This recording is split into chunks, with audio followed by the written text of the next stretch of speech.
नमस्ते, नमस्कार, आदाब, सत श्री अकाल। क्या हाल चाल? आशा करते हैं कि आप बहुत ही बेहतर होंगे और पढ़ाई में लगे होंगे। आज हम लोगों को बात करनी है यूपी टीईटी 2016 के सेकेंड हाफ की, यानी कि क्वेश्चन नंबर 16 से लेकर 13 की बात करनी है। इससे पहले हम लोगों ने 2021 से लेके और 2016 तक के पार्ट फर्स्ट यानी कि 1 to 15 तक के क्वेश्चन देख लिए हैं। तो आज के सेगमेंट का पहला सवाल है आपके सामने, और वो क्वेश्चन ये है कि भोपाल गैस त्रासदी की बात कर रहा है। निम्नलिखित में से किस गैस के कारण भोपाल गैस त्रासदी हुई थी? तो भोपाल गैस त्रासदी की अगर बात करेंगे तो ये हुई थी मिथाइल आइसोसाइनाइड से। मिथाइल आइसोसाइनाइड का रिसाव हुआ था। समय था 2 से 3 दिसंबर, ठंड का महीना था और 1984 साल था 1984। 1984 में ये हुआ था भोपाल गैस त्रासदी का कांड, जिसमें मिथाइल आइसोसाइनाइड नामक गैस का रिसाव हुआ था। और इसी के 2 साल बाद यानी कि 1986 का समय भी याद रखिएगा, जब फाइनली पर्यावरण संरक्षण अधिनियम आया था। पर्यावरण संरक्षण अधिनियम लाया गया था। इसी इंसिडेंट के बाद, ये जो एक्सीडेंट हुआ था इसके बाद लाया गया था पर्यावरण संरक्षण अधिनियम 1986 में। पर्यावरण संरक्षण अधिनियम कब आया था? 1986। कहानी ये है कि मिथाइल जो आइसोसाइनाइड गैस है इसका रिसाव हुआ था, और रिसाव कहाँ हुआ था? एक कंपनी है union carbide company. Union carbide company जो पेस्टिसाइड्स बनाती है, कीटनाशक बनाने का काम करती थी, वहीं पे इस जहरीली गैस का रिसाव हुआ था, जिसे मिथाइल आइसोसाइनाइड कहा जाता है। किस देश में क्रिसमस का त्यौहार गर्मियों में मनाया जाता है? तो देखिए, अगर क्रिसमस के त्यौहार की बात करें तो ये मनाया जाता है कब? 25 दिसंबर को।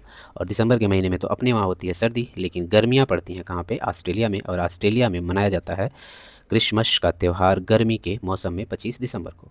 ऑस्ट्रेलिया की बात करेंगे तो ऑस्ट्रेलिया पड़ता है आपका दक्षिणी गोलार्ध में। यह है भूमध्य रेखा। ठीक, भूमध्य रेखा के ऊपर हो जाएगी कर्क रेखा, जो भारत के 8 राज्यों से होकर गुजरती है, और इधर हो जाएगी मकर रेखा।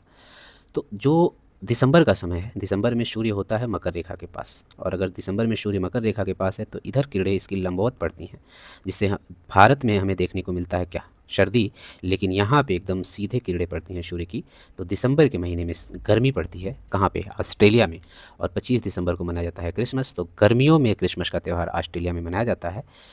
और दक्षिणी गोलार्ध में ऑस्ट्रेलिया की स्थिति है, यहाँ पे जो गर्मी पड़ती है वो तो आपने देख ही लिया। और 25 दिसंबर को क्रिसमस का त्यौहार मनाया जाता है। तो मनाया तो पूरी दुनिया में जाता है, लेकिन ऑस्ट्रेलिया में गर्मी पड़ती है, तो ऑस्ट्रेलिया को स्पेसिफिकली इसने मेंशन कर रखा है।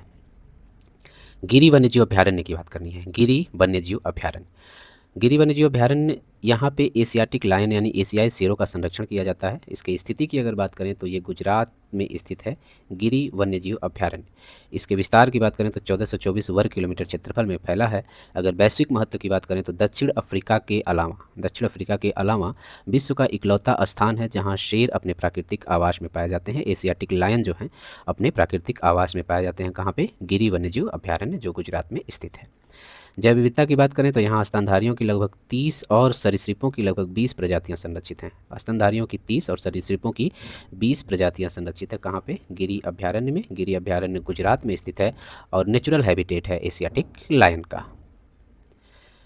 निम्नलिखित में से कौन सी प्राकृतिक वनस्पति मरुस्थलीय प्रदेशों में पाई जाती है? कौन सी प्राकृतिक वनस्पति है जो मरुस्थलीय प्रदेशों में पाई जाती है? तो यह है कैक्टस। कैक्टस, जिसको नागफनी कहा जाता है, नागफनी कहते हैं। इसका मेन क्या होता है कि ये इसके जो तने होते हैं वो मोटे हो जाते हैं, जिससे पानी का उसमें संचय हो जाता है, और जो पत्तियां होती हैं वो कांटों में परिवर्तित हो जाती हैं, जिससे वाष्पोत्सर्जन की क्रिया कम हो सके। और इन 2 फीचर्स के साथ ये नागफनी क्या करती है? कैक्टस अपने आप को रेगिस्तान में सर्वाइव कर ले जाती है। ग्रीन मफलर संबंधित है। देखिए, ग्रीन मफलर का मतलब है सीधा सीधा ध्वनि प्रदूषण से। ग्रीन मफलर का मतलब, जैसे ठंड से बचने के लिए हम मफलर का इस्तेमाल करते हैं कान को ढकने के लिए, उससे क्या होता है? जो सर्दी हवाएं होती हैं वो कान में नहीं जाती, ठंडी नहीं लगती। इसी तरह अगर आपका ये सड़क है और सड़क के बगल में आपका घर है, तो ये सड़क और घर के बीच में अगर पेड़ों का एक लंबा चौड़ा जखीरा हो जाए तो क्या होगा? ये पेड़ क्या करेंगे? ग्रीन मफलर का काम करेंगे, यानी कि ये सड़क पे चलने वाली गाड़ियों से जो होने वाला शोर है उसको ये पेड़ ऑब्जॉर्व कर लेंगे, और ये जब उस पेड़ वो गाड़ियों की ध्वनि को अवशोषित कर लेंगे तो ये एकदम एक नेचुरल आवाज़ कंट्रोलर की तरह काम करेगा, यानी ध्वनि प्रदूषण को रोकने का काम करेगा, जिसे हम ग्रीन मफलर कहते हैं। पेड़ों की 4 से 6 पंक्तियाँ अगर लगी हों तो इसे ग्रीन मफलर कहा जाएगा। क्यों? क्योंकि ये गाड़ियों की आवाज़ों को एब्जॉर्ब करने की कोशिश कर लेगा, या एब्जॉर्ब कर लेगा, अवशोषित कर लेगा। भूपारिस्थितिकी तंत्र में ऊर्जा का महत्वपूर्ण स्रोत क्या है? तो जो हमारी धरती है इस पे ऊर्जा का सबसे महत्वपूर्ण स्रोत है सूर्य। सूर्य ऊर्जा का सबसे बड़ा और एकमात्र स्रोत है पृथ्वी के लिए। टाइटन किस ग्रह का प्राकृतिक उपग्रह है? तो देखिए अगर टाइटन की बात की जाए तो ये शनि ग्रह का प्राकृतिक उपग्रह है। शनि ग्रह की बात करें तो शनि के चारों तरफ क्या पाया जाता है? एक रिंग पाई जाती है और शनि ग्रह का ही उपग्रह है टाइटन। शनि ग्रह के कुल 62 उपग्रह हैं, हालांकि इनकी संख्या बदलती रहती है। और बुध और शुक्र दो ऐसे ग्रह हैं जिनका कोई उपग्रह नहीं है। हमारे सौरमंडल में दो ग्रह हैं, बुध और शुक्र, जिनका कोई उपग्रह नहीं है। शुक्र के बारे में अगर बात करें तो सांझ का तारा, भोर का तारा, सौंदर्य का देवता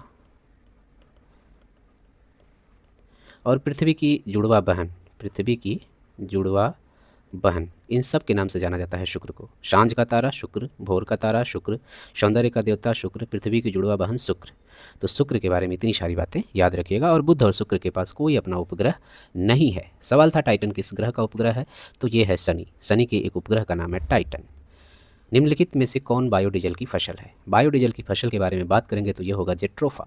जेट्रोफा की अगर बात करें तो ये बायोडीजल की फसल है। सूखारोधी झाड़ी है। ये भारत, अफ्रीका, उत्तरी अमेरिका के उष्णकटिबंधीय क्षेत्रों में पाई जाती है। जेट्रोफा के बीज से लगभग 25 से 30% तेल प्राप्त किया जा सकता है और ये बायोडीजल के रूप में हमें ऊर्जा प्रदान करने का कार्य करता है। तो बायोडीजल की फसल जो है वो जेट्रोफा है। पर्यावरण संरक्षण अधिनियम। पर्यावरण संरक्षण अधिनियम किस वर्ष पारित हुआ था? तो ये पारित हुआ था आपका 1986 में। 1986 में पारित हुआ था पर्यावरण संरक्षण अधिनियम। लेकिन इसकी बात हुई थी संयुक्त राष्ट्र के स्टॉकहोम सम्मेलन 1972 में। 1972 में ही पर्यावरण के संरक्षण की बात हुई थी, लेकिन भारत ने इसे 19 नवंबर 1986 को लागू किया था। इसमें 4 अध्याय और 26 धाराएं हैं। जो भारत में पर्यावरण संरक्षण अधिनियम लागू हुआ है उसमें टोटल 4 अध्याय और 26 धाराएं हैं। इससे पहले हमने पढ़ा था कि 1984 में एक घटना हुई थी। घटना क्या हुई थी? जिसे हम कहते हैं भोपाल गैस त्रासदी। इस भोपाल गैस त्रासदी की वजह से क्या हुआ था? 19 नवंबर 1986 में एक पारित किया गया था अधिनियम, जिसे पर्यावरण संरक्षण अधिनियम के नाम से जाना जाता है। आप लोग ज़रा ये बताइए कि ये भोपाल गैस त्रासदी जो हुई थी उसमें कौन सी गैस का रिसाव हुआ था? उस गैस का नाम बताना है जिसका रिसाव हुआ था भोपाल गैस त्रासदी में। ठीक है।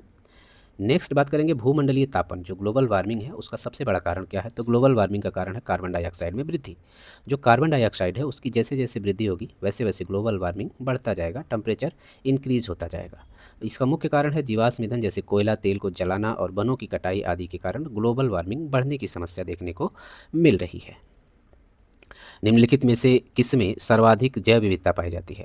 तो देखिए अगर सर्वाधिक जैव विविधता की बात करेंगे तो वो पाई जाती है उष्णकटिबंधीय सदाबहार वर्षावन बायोम में। और अगर इस बायोम की बात करें तो ये भूमध्य रेखा से 28 डिग्री उत्तरी और 28 डिग्री दक्षिणी अक्षांश के बीच में पाया जाता है। ये पूरा जो रीजन है यहाँ पे क्या देखने को मिलता है? उष्णकटिबंधीय सदाबहार वर्षावन बायोम। क्योंकि यहाँ पे सूर्य की किरणें वर्ष भर लंबवत पड़ती हैं। भूमध्य रेखा पे सूर्य की किरणें वर्ष भर लंबवत पड़ती हैं, जिसकी वजह से क्या होता है? जिसकी वजह से यहाँ पे वर्षा होती है। वर्षा होगी तो यहाँ पे जंगल ज़्यादा पाए जाएंगे, जंगल ज़्यादा पाए जाएंगे तो यहाँ पे जीव जंतु ज़्यादा पाए जाएंगे, यानी कि बायोडाइवर्सिटी, यहाँ की जैव विविधता जो है काफ़ी मजबूत होगी। और ज़्यादा जैव विविधता भी यहीं पाई जाती है आपके भूमध्य रेखा के आसपास। जैसे जैसे ऊपर बढ़ेंगे जैव विविधता कम होगी, जैसे जैसे नीचे बढ़ेंगे यहाँ भी जैव विविधता कम होती जाएगी। WWF द्वारा विश्वती सदाबहार तराई वन भी कहा जाता है इनको। उच्च तापमान और भारी वर्षा के कारण यहाँ विश्व की सर्वाधिक वनस्पतियाँ और जीव पाए जाते हैं, यानी कि मैक्सिमम बायोडाइवर्सिटी हमें भूमध्य रेखा से 28 डिग्री उत्तर और 28 डिग्री दक्षिण के पास देखने को मिलती है। और इसी रीजन में उष्णकटिबंधीय सदाबहार वर्षावन बायोम पाए जाते हैं। निम्नलिखित में से किस मृदा का निर्माण लावा द्वारा हुआ है? तो लावा के द्वारा निर्मित मिट्टी है काली मिट्टी, जिसे ब्लैक सॉइल कहते हैं। देखिए होता क्या है कि सबसे पहले कि ज्वालामुखी का उद्गार हुआ, ज्वालामुखी से लावा निकला बाहर, लावा ठंडा हुआ और शांत हो गया, टूटने लगा, और इस लावा के टूटने से, निक्षेपित होने से, सेडिमेंट होने से एक काली मिट्टी की परत का निर्माण होता है, जिसे काली मिट्टी। और काली मिट्टी क्या है? ये कपास के उत्पादन के लिए काफ़ी प्रसिद्ध है, काफ़ी उपजाऊ है। कपास की उपजाऊपन के लिए जानी जाती है काली मिट्टी। इसके विस्तार की बात करें तो भारत में 5 लाख वर्ग किलोमीटर विस्तार है। सबसे ज़्यादा विस्तार महाराष्ट्र में। काली मिट्टी का सबसे ज़्यादा क्षेत्र कहाँ पाया जाता है? महाराष्ट्र में। इसमें चूना, पोटास, मैग्नीशियम और लोहा की प्रचुरता देखने को मिलती है। विशेषता की बात करेंगे तो नमी रोकने की उच्च क्षमता होती है इसमें, और इसे कपास वाली काली मिट्टी भी कहा जाता है। काली मिट्टी को स्वतः कृष्य मिट्टी भी कहते हैं। स्वतः कृष्य मिट्टी, क्योंकि एक टाइम के बाद इसमें स्वतः ऐसे दरार जो दिख रही, दरार पड़ने लगती है। तो काली मिट्टी कपास उत्पादन के लिए काफ़ी महत्वपूर्ण मिट्टी है और इसका निर्माण लावा द्वारा होता है। वायुमंडल की कौन सी परत जो है सूर्य प्रकाश की परावैंगनिक किरणों को पृथ्वी की सतह पर आने से रोकती है? तो देखिए सूर्य के प्रकाश से जो परावैंगनिक किरणें पृथ्वी पर आती हैं उसे रोकने का काम किया जाता है ओजोन मंडल के द्वारा। और ये जो ओजोन लेयर है वो पाई जाती है समताप मंडल में। तो समताप मंडल में पाई जाती है ओजोन परत, और ओजोन परत जो यूवी रेज आ रही हैं सूर्य से उनको रिफ्लेक्ट करके वापस भेजती है। यह सूर्य की 93.99% हानिकारक पराबैंगनी किरणें यानी यूवी रेज को अवशोषित कर लेती है। और ये जो ओजोन परत है इसकी खोज 1913 में हुई थी। फ्रांसीसी भौतिकवादियों ने किया। भौतिकवादियों में से चार्ल्स फेब्री और हेनरी बुशानो, दो नाम याद रखिए, चार्ल्स फेब्री और हेनरी बुशानो के द्वारा 1913 में खोजा गया था ओजोन परत या ओजोन लेयर। ये दोनों फ्रांसीसी भौतिकवादी थे या फ्रांस के रहने वाले थे। Ganga action plan. Ganga action plan को लाने का उद्देश्य निम्नलिखित में से किसमें सुधार था? तो गंगा एक्शन प्लान जो लाया गया था ये लाया गया था 1985 में। उस समय राजीव गांधी जी की सरकार थी, तो राजीव गांधी पीएम थे। राजीव गांधी के द्वारा लाया गया था गंगा एक्शन प्लान।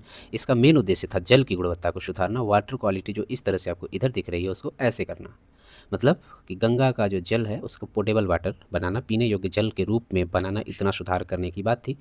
प्रदूषण के भार को कम करने की बात थी। और परिणाम क्या हुआ? 15 वर्षों में 901.71 करोड़ रुपए खर्च करने के बावजूद भी यह योजना प्रदूषण को कम करने में विफल रही है। तो हमें याद रखना है गंगा एक्शन प्लान कब आया था? 1985 में। नमामि गंगे, नमामि गंगे योजना की शुरुआत कब हुई? जरा इसको आप लोग कमेंट बॉक्स में बताएं कि नमामि गंगे योजना की शुरुआत कब की गई थी। गंगा एक्शन प्लान तो हो गया। गंगा एक्शन प्लान 1985 राजीव गांधी तत्कालीन प्रधानमंत्री के द्वारा लाया गया था। निम्नलिखित में से कौन सा वृक्ष जैविक कीटनाशक का उत्पादक है? जैविक कीटनाशक का उत्पादक कौन सा वृक्ष है? तो वह है नीम। नीम के की बात करें तो नीम जो है जैविक कीटनाशक का उत्पादक है। अगर इसके पत्तियों की बात करें तो नीम की पत्तियां ब्लड प्यूरिफिकेशन यानी कि रक्त के शोधन और त्वचा विकार को रहित करती हैं, यानी कि ब्लड प्यूरिफाई करने का काम नीम की पत्तियों के द्वारा किया जाता है। छाल की अगर बात करें तो सभी प्रकार के चर्म रोग और घावों के निवारण में नीम का छाल काफ़ी उपयोगी होता है। भारतीय मूल का एक पूर्ण पतझड़ वृक्ष है। प्राकृतिक और सुरक्षित जैविक कीटनाशक के रूप में इसे जाना जाता है, नीम के पौधे को। तो ये हो गए टोटल 30 सवाल। 30 क्वेश्चन हमारे हुए कंप्लीट। अब मिलते हैं नेक्स्ट वीडियो में। यह है क्विक रिवीजन के लिए, एक बार आप लोग देख लीजिएगा। तो नेक्स्ट वीडियो में मिलते हैं 2015 के क्वेश्चन के साथ। तब तक के लिए धन्यवाद।